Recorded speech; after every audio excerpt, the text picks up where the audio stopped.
Cher peuple, prêt à écouter la vérité en face, dans ce pays se passe trop d'abus. Les politiciens se mettent à l'oreille sur notre.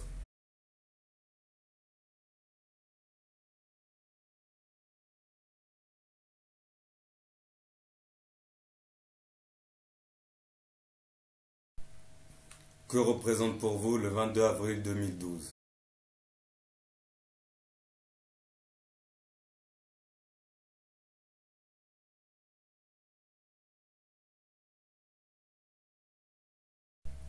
Personnellement, cela représente pour moi une lutte acharnée d'une minorité à coups de millions d'euros pour pouvoir prendre le contrôle d'une majorité.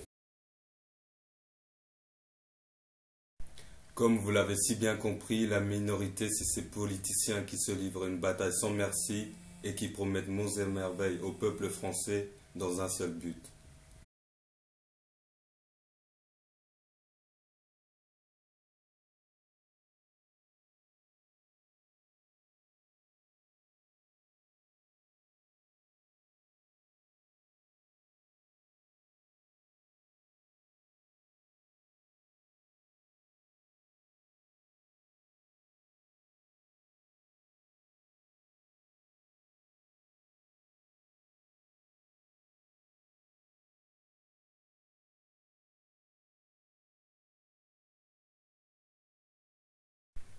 Il n'y a pas si longtemps que ça, rappelez-vous, une certaine personne nous disait: travaillez plus pour gagner plus.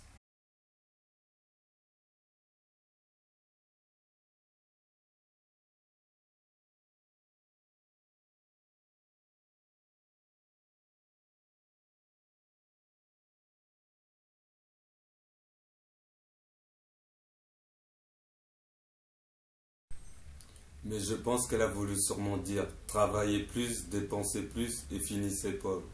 Car c'est ce qui se rapproche de la vie actuelle. Comment peut-on se permettre de nous donner des leçons de morale quand on n'est pas concerné par la crise? Comment peut-on oser parler de millions d'euros utilisés dans les campagnes alors que plus de la moitié des foyers en France se battent à la fin de chaque mois pour survivre?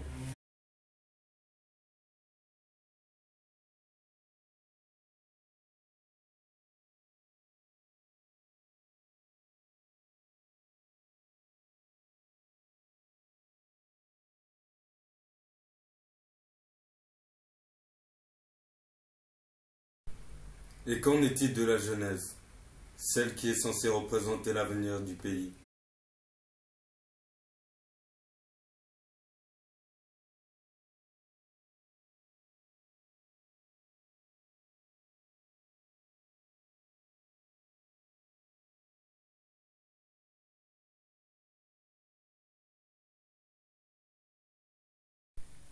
La jeunesse est souvent délaissée pendant les campagnes présidentielles.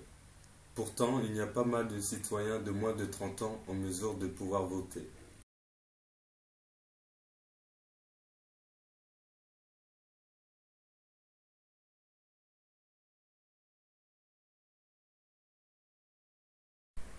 Les jeunes sont surtout pas aidés.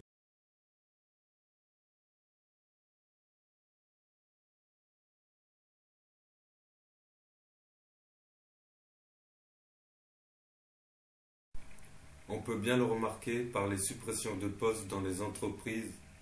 Après, on ose se plaindre de leur éducation.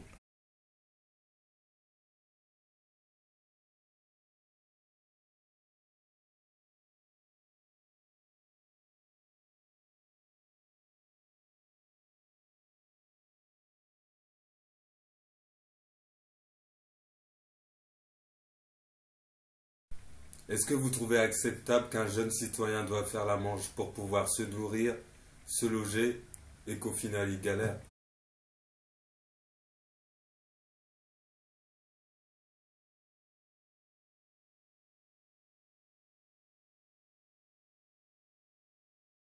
Notre slogan.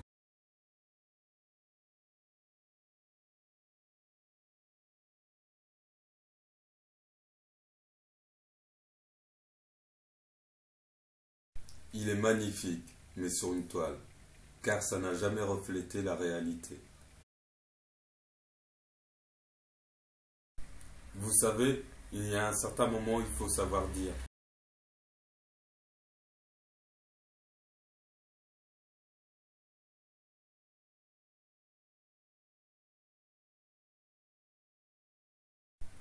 Aux promesses,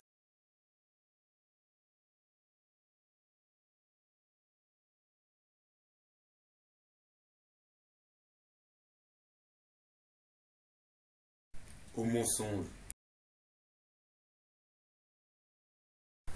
et donner place aux résultats. Le 22 avril 2012, le pouvoir peut revenir au peuple, en signifiant notre ras-le-bol, en votant intelligemment, en votant pour le futur de nos enfants, petits-enfants et arrière-petits-enfants. Le candidat élu doit être capable de nous donner des garanties.